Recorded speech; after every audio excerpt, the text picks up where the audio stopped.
L'homme a toujours été habité par l'idée de posséder de l'or. Et s'il en a revêtu ses temples, ses objets de culte, ses statues, c'est que la notion de l'or est reliée à celle de l'esprit. C'est pourquoi toutes les traditions parlent de l'homme originel comme d'un fils du soleil, un fils du feu. L'alchimie est donc un processus spirituel qui se déroule dans l'homme. L'alchimie est tout près de nous. C'est un éternel processus de régénération par la force lumière originelle qui rayonne sur tout et sur tous. Elle est universelle et très concrète.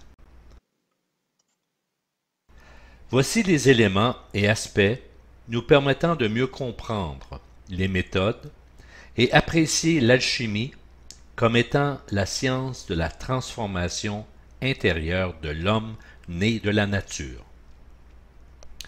Il y a deux forces actives, la pierre philosophale et la conscience, ou solvant universel, suivi de trois principes, le mercure, le soufre et le sel, et enfin de quatre éléments de la matière, le feu, l'air, l'eau et la terre.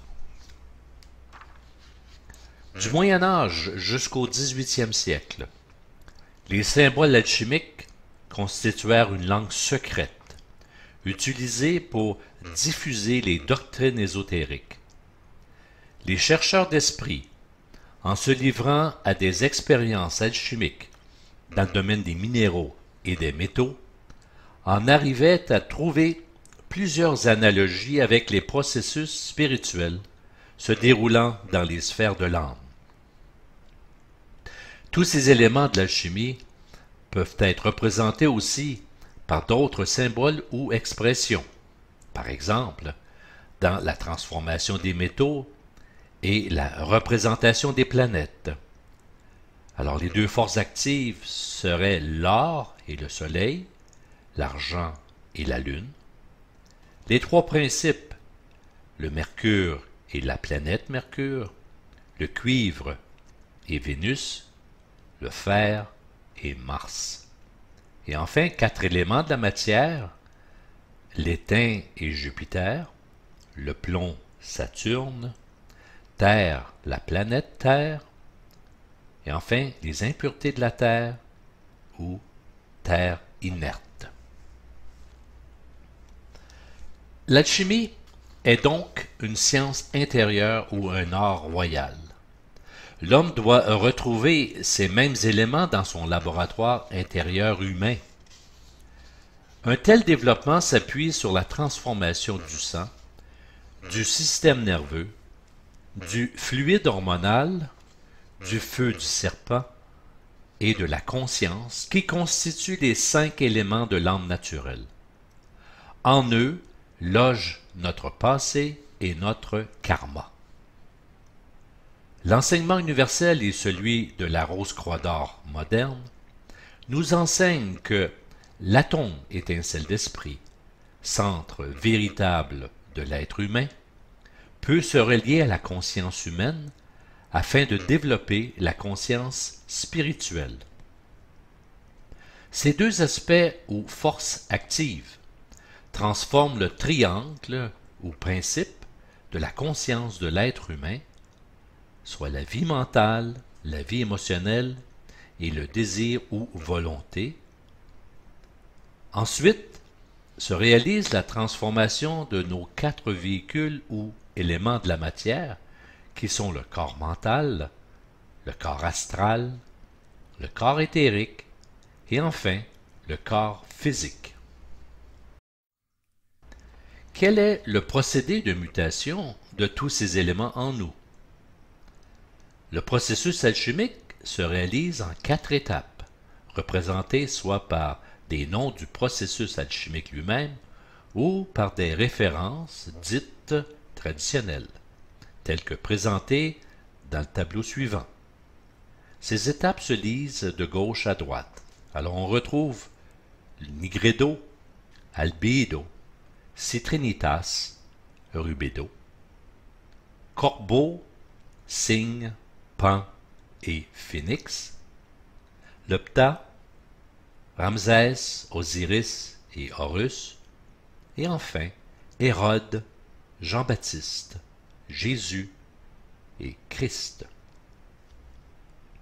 Dans l'enseignement de la Rose-Croix moderne, ces phases ou étapes de mutation intérieure se présentent comme suit. La connaissance de soi, la nouvelle conscience, la conscience spirituelle et enfin la manifestation du nouvel être spirituel. Enfin, on associe les équipements du laboratoire alchimique intérieur de l'homme aux 4 phases de l'enseignement SIO. On y retrouve le four à combustion lente ou l'atanor, la cornue, où les substances alchimiques sont chauffées, bouillies et condensées, l'alambic alchimique, où les substances alchimiques sont purifiées, transformées et précipitées, et enfin le creuset, qui est le récipient de sublimation des substances alchimiques. La première étape de l'alchimie est d'allumer le feu. Tout processus de changement, que ce soit dans la matière ou dans notre conscience, doit commencer par une purification. Le soufre de la conscience doit être soumis au feu. Nous portons tous dans le cœur une étincelle de ce feu, un atome étincelle esprit, une semence d'or.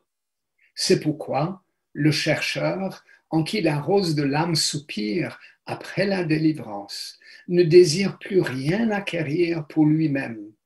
Il peut ainsi entreprendre le chemin. C'est un appel qui l'amène à se distancer d'un monde qui ne le satisfait plus et à rechercher cet autre champ de vie du royaume divin. De ce centre, de cet atome christique, va naître une âme et une conscience nouvelle. Aussitôt que le feu crée une vibration nouvelle dans le sang, le sternum se met à vibrer et le thymus, endormi depuis l'enfance, se remet en marche et produit son hormone. Celle-ci est acheminée par le sang dans la tête et provoque des changements dans la conscience. Ces changements nous font réaliser à quel point notre situation dans la vie est assujettie au cycle des contraires et situations extérieures incontrôlables. Bref, nous ne sommes pas libres. L'âme fait jaillir la lumière. La liaison tête-cœur est de nouveau rétablie. C'est la reddition du moi. Ce commencement de l'œuvre ne doit pas apparaître négatif. C'est le point obligé d'un processus grandiose que l'homme possède en lui, en potentiel, qu'il possède en puissance. C'est un principe alchimique. Il ne faut pas rejeter le mal, mais il faut transformer le mal. L'ancienne nature en nous, le moi doit diminuer afin de laisser à l'âme la possibilité de s'exprimer. Ce que l'on appelle en alchimie negredo. Negredo, le silence, la mort du moi. C'est l'œuvre au noir, le passage par les ténèbres. La couleur noire fut donnée à Saturne, le plomb. Le noir est aussi symbolisé par le corbeau, naissance de l'âme. Ainsi, les 5 fluides de l'âme sont purifiés dans la lumière du nouveau champ astral et une nouvelle circulation des cordons sympathiques et parasympathiques dirige désormais la vie du candidat dans ses actes. C'est le début de la formation du caducée d'Hermès, la manifestation du nouveau fluide du sympathique est la pierre de construction. Après un certain temps, le système hormonal va changer et la circulation va emprunter le système du grand sympathique pour descendre jusqu'au plexus sacré par le côté droit. La personnalité, en s'effaçant, laisse la place à l'autre en nous. L'ouverture du cœur s'est produite, l'instinct naturel de conservation de soi propre à la personnalité est dissous. La personnalité de l'homme, en changeant et dissolvant son instinct de conservation, perd peu à peu ses tendances égocentriques. La matière première est représentée par une vierge noire dont le vêtement blanc symbolise la pureté. C'est donc de la force de l'atome christique que va naître une âme, une conscience nouvelle. À partir de cette âme renouvelée, dans le grand chantier alchimique, les forces de l'éternité opèrent pour la reconstruction des nouveaux corps-âmes. Ainsi, après avoir coupé la tête du corbeau noir et laissé la place au cygne blanc, cette purification entraîne l'éclosion de la rose blanche, Rosa alba, l'amour divin, le mercure blanc. Purification par le mercure. La lumière va remonter par le côté gauche du grand sympathique jusqu'à la tête. C'est la séparation de la matière, la purification par l'œuvre au blanc. C'est le temps de la non-lutte. Il faut rester silencieux devant ce qui se passe en nous et surtout ne pas essayer de contrôler le processus. C'est là que la parole s'applique. Seigneur, non pas ma volonté, mais que ta volonté s'accomplisse. Le candidat sépare soigneusement le pur de l'impur et libère ainsi les forces actives de la matière qui les retient. La dissolution se fait par notre mercure, donc l'âme, pour ôter au mercure vulgaire, qui est l'âme naturelle, ce qu'il a de corrompu.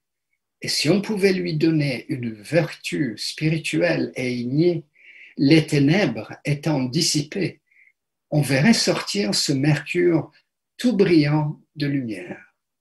La nouvelle conscience naît.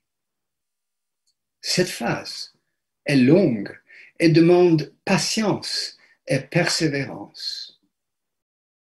Comme dans le laboratoire alchimique, plusieurs étapes de distillation, recristallisation sont nécessaires pour purifier les matières. Plusieurs cycles de descente et de remontée dans le système sympathique sont nécessaires pour séparer le subtil de l'épais, le volatile du fixe. Ainsi, les 5 fluides de l'âme, sanguin, nerveux, hormonal, feu spinal et nouvelle conscience, sont purifiés dans la lumière du nouveau champ astral. La dernière purification innée est la sublimation de l'âme. Le composé devient rouge, manifestant la nouvelle activité du foie qui désormais capte de nouvelles forces astrales et par là le renouvellement du sang. La reine s'est préparée pour l'époux qui vient. Ce sont les noces alchimiques. La rose devient rose rouge de l'esprit. L'âme fait jaillir la lumière dans le sanctuaire de la tête. Le roi rouge se lève. Le souffle des philosophes surgit. C'est l'esprit de Dieu qui descend. c'est la fête de la lumière. C'est là le sel des philosophes.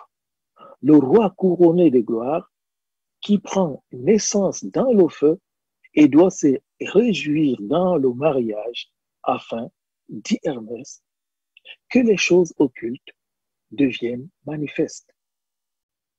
Le roi rouge s'unit à la reine blanche et de leurs noces naît le nouvel homme. Des noces de l'âme et de l'esprit naît une personnalité nouvelle et céleste dans le feu de l'amour, le sel du feu christique secret appelé quintessence d'androgyne est vêtu du manteau d'or des noces, la toison d'or et la rose s'est teintée de leur divinité. Le nouveau caducée d'Hermès a pris forme avec ses ailes, signe de l'envol. Le nouveau temple est réalisé. La construction de l'homme âme-esprit est un fait. Le candidat est revêtu de son habit d'or des noces. La pierre philosophale n'est plus un mythe, mais une réalité. Résumons maintenant les étapes de l'alchimie des Rose-Croix. À partir de l'atome étincelle d'esprit, s'effectue dans la cornue une purification des trois centres de l'être, le cœur, la tête et le bassin, formant ainsi le triangle de la conscience. Puis, dans les creusets vont se sublimer quatre éthers purs. Ces éthers sont l'éther chimique pour le corps physique, l'éther vital pour le corps éthérique, l'éther lumière pour le corps astral et enfin l'éther réflecteur pour le corps mental, formant ainsi la base de la pyramide, le carré de fondation sur lequel repose notre édifice. Enfin, du royaume immuable descend en spirale la lumière de l'esprit, le nouvel éther christique, le feu. Immédiatement, la transmutation de tout l'être a lieu. La naissance d'un nouvel être revêtu de l'or divin, l'homme, âme, esprit, est un fait. Ceci est le résumé, la quintessence de l'œuvre alchimique en l'homme. Voilà pourquoi nous nous appelons l'école de la Rose-Croix d'Or et que notre symbole est la synthèse de l'alchimie des Rose-Croix. Voilà comment le présente Jan van Reichenborch. L'alchimiste contemporain doit livrer sa conscience, le soufre, au feu de la nouvelle et mystérieuse impulsion atmosphérique qui prend sa source dans le monde originel et qui se déverse sur la terre comme l'eau du verseau. Confier le soufre au feu neutralise l'instinct de conservation. La conscience, une fois chargée de ce feu, le fluide nerveux, mercure, doit être rendu bon conducteur de la nouvelle radiation. C'est la seconde phase de l'œuvre, résumée par la parole christique, que s'accomplisse non pas ma volonté, Père, mais ta volonté. Ensuite, le fluide nerveux transmet la nouvelle force au sang, le sel, afin que du sang renouvelé s'élève le nouveau, l'éternel, le divin manteau d'or.